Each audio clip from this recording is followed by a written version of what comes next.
Gagayat na po tayo ng kacimang.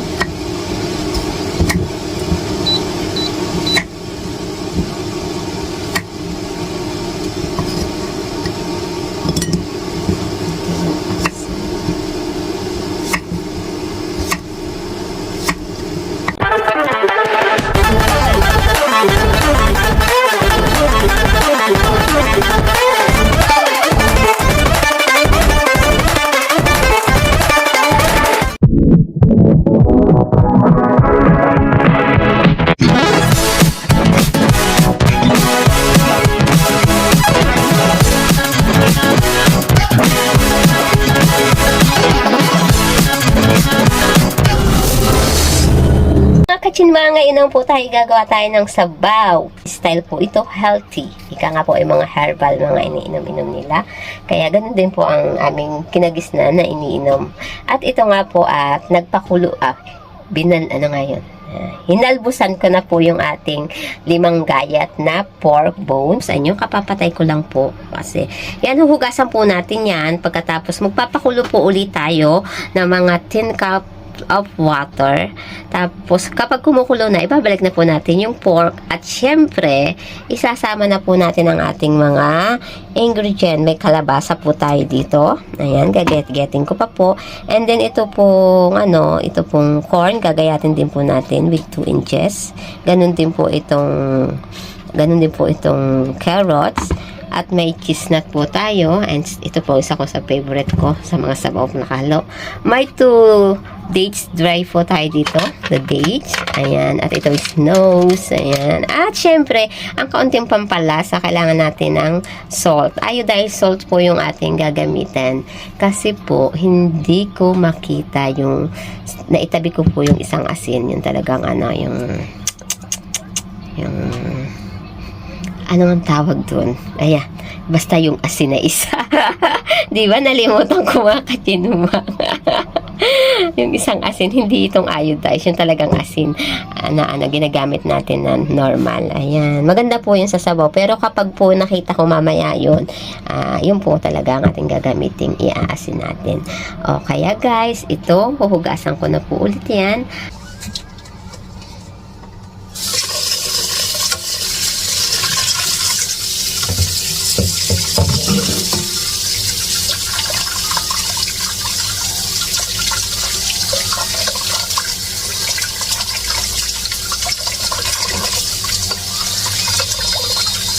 Hugasan na po natin mga katimang.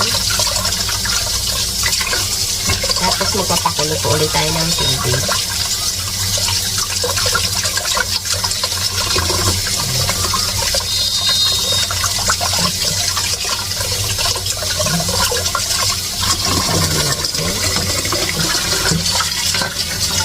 Ito natin po ang gagamitin ko. Hugasan muna natin.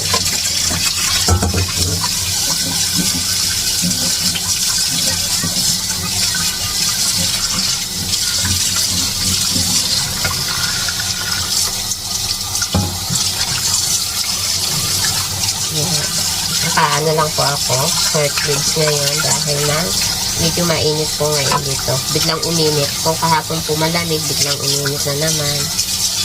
So, ayan.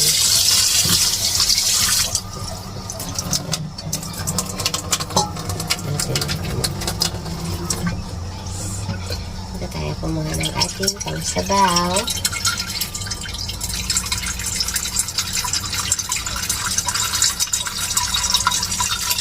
Ano pong pinagkakaabalan ng lahat? Pasilip.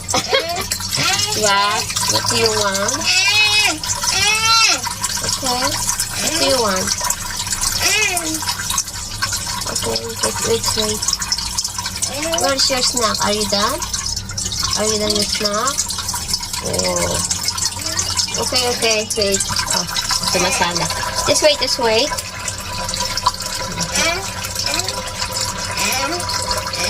Oh, wow. Okay.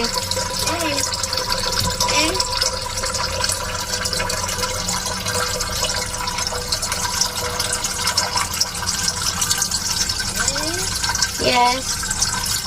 Okay na, just wait lang. Guys,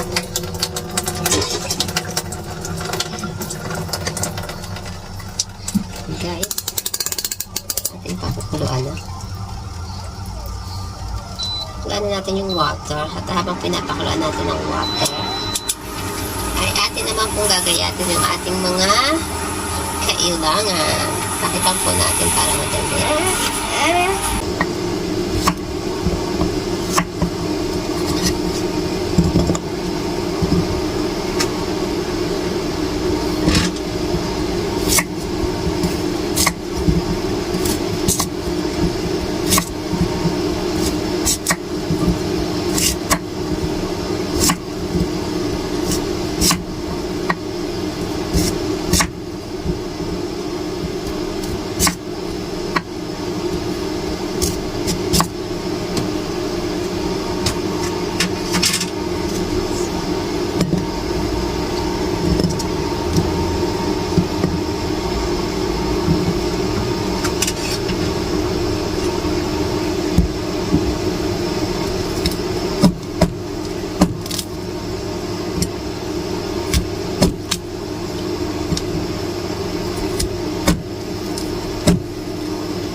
Chimbang may luya nga po pala. Maglalagay po tayo ng luya para mas okay po.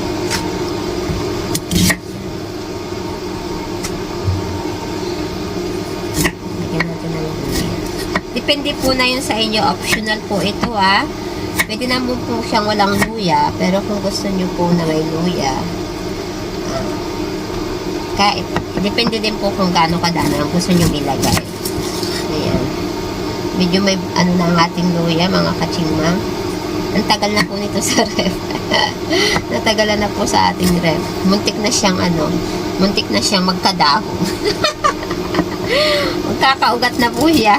Magkakaugat na siya dun sa ref. Ang dami po kasi na nabili ko. Kaya ayan, magagamit pa naman po. Pwede pa naman po yung gamitin. Bigyan natin. Hugasan po ulit natin.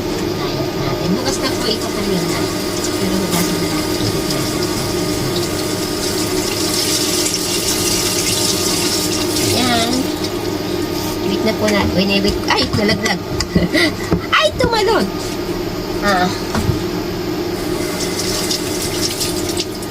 Ano po natin, i-wait po natin kumulo yung tubig bago po natin ilagay itong ating mga sangkap.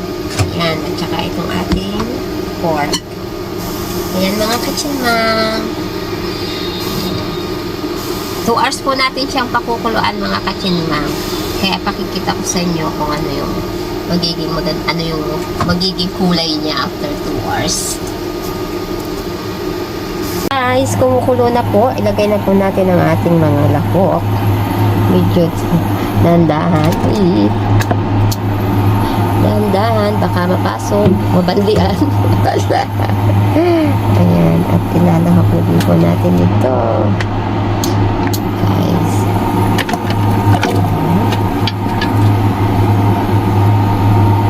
Natin. At syempre, ang ating mga isa-isa na natin. Hindi tayo makakachin na.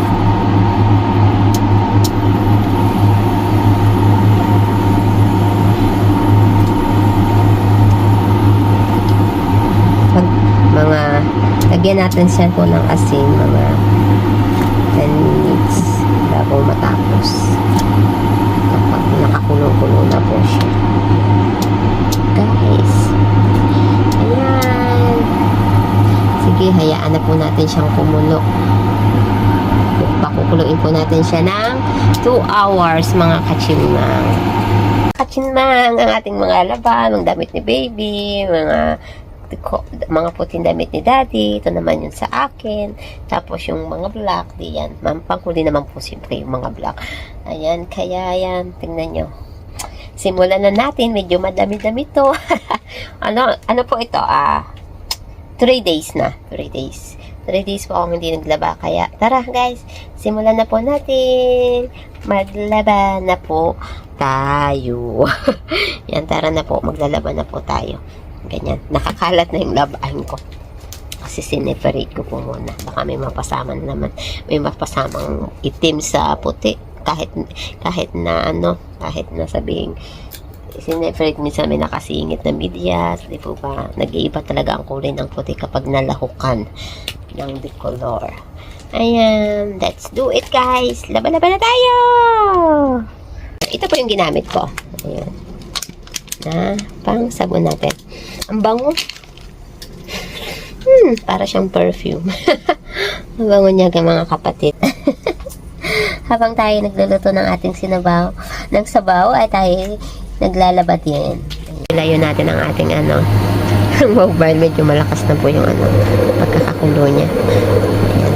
Medyo natin. Ayan na po. Oh guys. Ayan. Nasa 1 hour na po natin yung napapakuluan. Sa 1 hour na po. Ganyan na yung kulay niya. Ang bango na guys. Wala pa yung, hindi ko pa siya nilalagyan ng asin mga kachinma. Maya-maya natin po siya lalagyan pa ng asin. Ayan. Kain-kain lang tayo. Dibo ba? Grabe.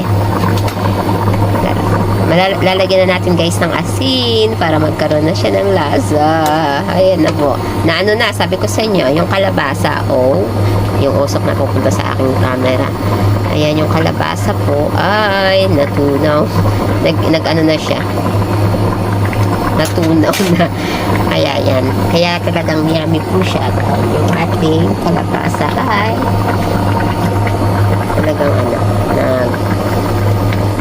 yan, ganyan na yung magiging kulay. Yan na yung kulay niya. 2 hours na po yan guys. Titimplahan na natin ng asin. And after 5 minutes ay atin na pong papatayin. Mga kachinmang. Ayan ang ating sabaw. May sabaw na po tayo. Sarap pumigop ng sabaw. Ayan, healthy. Asin lang po talaga ang ilalagay ko dyan. Wala nang iba. Guys, niluto ako ng pork with kimchi. Lalagyan natin siya na Korean kimchi.